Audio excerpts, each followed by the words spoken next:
Hello guys, welcome back to my new blog. তো আজকের ব্লগটা আমি রান্নাঘর থেকেই স্টার্ট করছি, যেহেতু আজকের রবিবার। আজকের হচ্ছে 18ই ফেব্রুয়ারি। তো এখন বেজে গেছে 7:30 মতো। তো আমি ঘুম থেকে উঠে একটু ফ্রেশ হয়ে মুখে একটু না ওই পতঞ্জলির যে একটা অ্যালোভেরা আছে, মানে হলুদ কালারের যেটা, ওইটা হচ্ছে একটু লাগিয়ে নিয়েছি মুখে। তো ব্রণ যেগুলো বেরিয়েছে ওগুলোর জন্য। আর এখন আমি রান্নাঘরে এসেছি, তার কারণ হচ্ছে চালটা ধুয়ে রেখে দেবো, যেহেতু ওটা রেশনের চাল না, ওটা একটু ভিজিয়ে রাখলে একটু তাড়াতাড়ি হয়ে যায়। তবুও অনেকটাই সময় লাগে, কিন্তু তাও তাড়াতাড়ি হয়ে যায়। আর এখন মামুনি পুজো করতে বসেছে, মানে মামুনি সকালেই স্নান করে নিয়েছে, তাই পুজো করে নিচ্ছে। আর রবিবার মানেই তো সবার বাড়িতে একটা কমন রান্না চিকেন।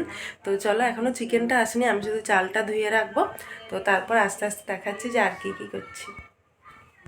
এখানে চালটা ধুয়ে রেখে দিয়েছি, যেহেতু আজকে চিকেন হবে তাই এই যে রেশনের চালটাই করলাম। আমাদের শুধুমাত্র নিরামিষের দিন করেই আমাদের সরু চালটা রান্না করি।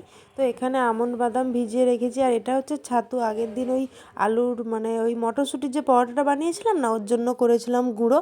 তো সেই গুঁড়োটাই একটু আছে, মামুনি খেয়ে নেবে। আর এইগুলো হচ্ছে সজনে ফুল ভাজা না, আমি এর আগে কোনো দিন খাইনি। তো খেতে কিন্তু বেশ ভালো। যেহেতু রবিবার, আমরা দিদুর কাছে বিকেলে করে মানে প্রত্যেক রবিবারই যাই, শুধুমাত্র কোনো অসুবিধা ছাড়া। তার জন্য এখানে দিদুর জন্য ছোলা, চাল ভাজা এগুলো নিয়ে নিয়েছি। আর আমার হাজব্যান্ডকে বাজারে পাঠিয়েছিলাম চিকেন, আর তার সাথে একটু বাইরের কিছু ব্রেকফাস্টের যে আইটেমগুলো হয় না, ওই ইডলি বা ধোসা এইসব আনার জন্য। তো আমার হাজব্যান্ড সেসব না পেয়ে নিয়ে এসছে হচ্ছে এই ইপি প্যাকেটগুলো। তো কী আর করা যাবে, ইপিটা বানানোর জন্য আমি এখানে গাজর, আলু, মটরশুঁটি আর পেঁয়াজ এগুলো ভেজে নিয়েছি ভালো করে। তার মধ্যে দিয়ে দিয়েছি দুটো ডিম। তো এই ভাজাটা না, দেখছি ইপির প্যাকেট আমি 3-4টে মতো নিয়েছিলাম, কিন্তু দেখছি ভাজা তার থেকে বেশি, তাই কিছুটা ভাজা তুলে রেখেছি, আর কিছুটা ভাজার সঙ্গে এই ইপিটা মিশিয়ে নিয়েছি। আমার কিন্তু ইপিটা যেরকম সুপি নুডলস হিসেবে খেতে ভালো লাগে, তেমন কিন্তু এইভাবেও খেতে খুবই। তো এরপর ইপিটা বানিয়ে খাওয়া দাওয়া মোটামুটি কমপ্লিট। তো এখন আমরা কেটে নিচ্ছি মাংসটা। তো মাংসর মধ্যে অনেক একটু বড় বড় পিস ছিল, আর মেটেটাও একটু বড় করে কাটা ছিল, তাই জন্য কেটে নিলাম। যেহেতু দেশি মুরগি ছিল না, এর চর্বি কিন্তু প্রচণ্ড ছিল, আর আজকে দাঁতগুলোর একদম দফা রফা, মানে প্রচণ্ড শক্ত হয়েছিল। এটা একবার একটু সিটি দিয়ে নিলে ভালো হতো, কিন্তু আমরা তো বুঝতে পারিনি এতটা শক্ত হবে, তাই খুব শক্ত ছিল, কিন্তু সিটি দেওয়া হয়নি। মোটামুটি এমনি চিকেনটা খেতে কিন্তু খুব টেস্টি হয়েছিল। তো একটু শক্ত ছিল, দেশি তো, তাই বোঝা যায়নি যে কীরকম কী হবে। আমাদের তো এমনি পোলট্রি হয় বা রোডাইল এরকম। তো এখানে মাংসটা আজকে মামুনিই করছে। তো মামুনিকে বললাম যে আজকে চিকেনটা আপনি রান্না করুন। এখানে মামুনি আলুটা ভেজে নিয়েছে, আর চর্বিগুলো যে ছিল না, ওগুলোও ভেজে নিয়েছে। ওইটা থেকেই এতটা তেল বেরিয়েছে, তারপরেও আরও তেল আমি বাটিতে করে তুলে রেখেছি। তো এখানে আদা রসুনটা বাটা আছে, এখানে মামুনি পেঁয়াজ ভেজে মাংস কষে, ঠিক যেভাবে মাংস রান্না হয় তো ওইভাবে রান্না করে নিচ্ছে। এরকমটা নয় যে কোনোদিন আমি মামুনিকে বললে মামুনি কোনো কিছু করে না। মামুনি কিন্তু প্রায়শই আমাকে সমস্ত রান্নায় আমি যেগুলো পারি না আমাকে হেল্প করে। তো এরকমভাবেই সম্পর্কটা ভালো থাকে না নিজেদের মধ্যে। আমার সঙ্গে কিন্তু মামুনির সম্পর্ক, সব মানুষের সব তো ভালো হয় না, কিছু খারাপ থাকবে, আমারও কিছু খারাপ আছে, কিন্তু ওভারঅল আমাদের রিলেশনশিপটা কিন্তু খুবই ভালো, মানে আমার আর মামুনির মধ্যে। আমি এই যে আজকে মামুনিকে বললাম চিকেনটা করতে, মামুনি কিন্তু সেটা শুনলো। এভাবেই আমি মামুনিকে যেটা বলি সেটা যেমন মামুনি শোনে, আমিও কিন্তু মামুনির সব কথাই শুনি। তো দেখো, এই পেঁপেটা এসেছিলো ও বাড়ি থেকে, মানে চিরঞ্জিপুর থেকে এসেছিলো পেঁপেটা। তো সেটাই এখন মামুনি ছাড়িয়ে নিচ্ছে। পেঁপেটা কিন্তু খুব মিষ্টি ছিল। আর এখানে আমার হাজব্যান্ড চিকেনটা টেস্ট করছে। তো বারবার জিজ্ঞেস করছিলাম কেমন হয়েছে বলো, কেমন হয়েছে বলো। তো 2-3বার বলছে আমি আরও 1 পিস খাই, আরও 2 পিস খাই, কিন্তু চিকেনটা ভালোই হয়েছিল। তো আমি যেরকম মায়ের হাতের রান্না খেতেও পছন্দ করি, মামুনির হাতের রান্নাও কিন্তু খুবই সুন্দর। কারণ যেহেতু মামুনি এত বছর ধরে রান্না করছে, তাদের হাতের রান্না তো ভালো হবেই, টেস্টি। কিন্তু এরকম কোনো কথা নেই সবার হাতের রান্না ভালো হবে, কিন্তু মামুনির হাতের রান্না খেতেও আমি পছন্দ করি। তো এরপর দেখো, এখানে মামুনিরা যেহেতু উনুনটা ভাঙা হবে, তো মামুনিরা চাল ভাজা করছিল। আর এরপর আমি চলে এসেছিলাম আমাদের সমস্ত কিছু কাছাকাছিগুলো যেগুলো ছিল সেগুলো করার জন্য। তো দেখো, এগুলো এখন ধোয়াধুয়ি করে নিচ্ছি। আমাদের বাইরেও কাচার জায়গা আছে, কিন্তু যেহেতু ওখানটায় একটু কাজ হচ্ছিলো, তাই বাথরুমেই সব কেচে নিলাম।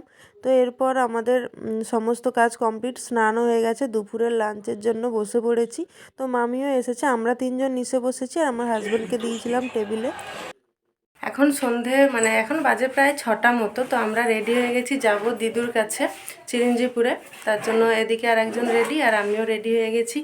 মুখের ব্রণগুলো একটু একটু কমছে, তাই আর কোনো কিছু মাখছি না। তো অনেকটাই দেরি হয়ে গেছে, এখন যাই, গিয়ে তারপর আবার বাড়ি এসে তোমাদের সঙ্গে কথা হবে, কারণ ওখানে গিয়ে একটু দোকানে টোকানে যাব। তো বাড়ি এসে তোমাদের সাথে আবার কথা হচ্ছে।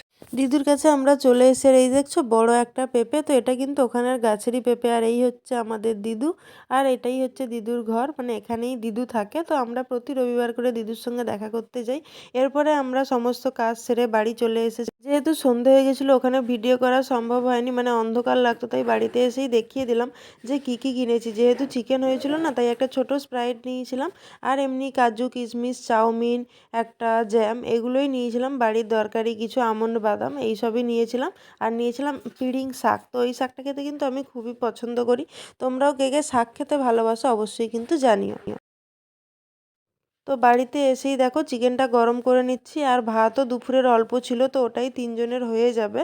তাই আর কিছু এক্সট্রা করে করিনি, কারণ প্রতি রবিবার করে যেহেতু আমরা দিদুর কাছে যাই, তাই আগে থেকেই রান্নাটা করে রাখি যাতে এসেই খেয়ে নিতে পারি গরম করে। এখন দেখো খেতে বসে পড়েছি তিনজনে মিলে। তো তিনজনেই শুধু যেহেতু চিকেনটা ছিল চিকেন দিয়েই তিনজনে ভাত খেয়ে নিচ্ছি। মোটামুটি আমাদের তো হয়েই গেছে, আর সাথে একটু টিভিও দেখছি। তো আমাদের খাওয়া দাওয়া কমপ্লিট, এখন বেজে গেছে 10টা। আর দেখো এখানে মানে গ্যাস ট্যাস সব সুন্দর করে মুছে নিয়েছি, ওগুলো ধোয়াধুয়ি গোছানো হয়ে গেছে। তো আজকের ভিডিওটা এখানেই এন্ড করছি। আমি তোমাদেরকে রেগুলার মানে যা যা করি সেগুলোই দেখাই, সেরকমভাবে তো বেরোনো হয় না। আর রবিবার দিনটা এই একটা দিন এরকমভাবেই আমাদের কাটে, মানে রবিবারটা মানে আমার হাজব্যান্ড বাড়িতে থাকে, আর আমরা তিনজনে মিলে দিদুর কাছে বিকেলে যাই, আর মা থাকলে আমি মায়ের ওখানেও যাই। তো এটাই হচ্ছে সানডের মানে রুটিন, প্রত্যেক সানডেতে বাড়িতে থাকলেই এটাই আমরা করি। তো তোমাদের পুরো ভিডিওটা কেমন লাগলো? এরকম মানে কোথাও ঘুরতে যাওয়া নয় যে কোথাও একটু ঘুরতে গেছি বা কিছু, দিদুর কাছেই যাওয়াটা আমাদের কাছে ঘুরতে যাওয়ার মতোই, কারণ সারা সপ্তাহ মানুষটার সঙ্গে আমাদের দেখা হয় না, এই একটা দিনই আমরা যাই। তো তোমাদের পুরো ভিডিওটা যদি ভালো লেগে থাকে অবশ্যই লাইক করে দিও, আর চ্যানেলটাকে সাবস্ক্রাইব করে দিও আরও এরকম রেগুলার ভিডিও দেখার জন্য। তো আজকের মতো টাটা, সবাইকে গুড নাইট, দেখা হবে পরের ভিডিওতে।